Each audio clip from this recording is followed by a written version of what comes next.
Hadirin sekalian, sayyadatul habaib syurafa wa sa'adatul ulama al-fudala wa jami'il hadirin al-ahibba al-aizza.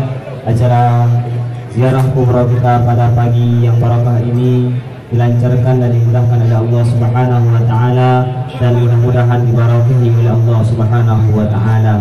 Semoga ilmu yang diberikan oleh Syekh Umar Al-Khatib yang tadi kita dengarkan sama-sama mudah-mudahan dapat kita amalkan dalam kehidupan kita sehari-hari.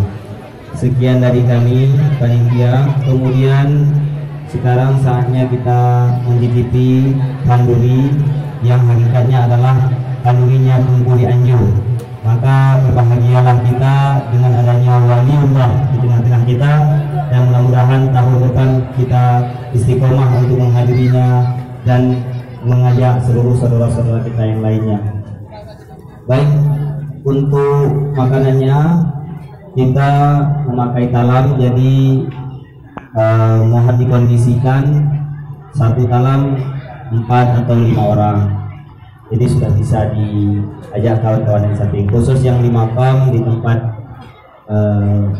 para guru-guru kita maka akan dihidangkan.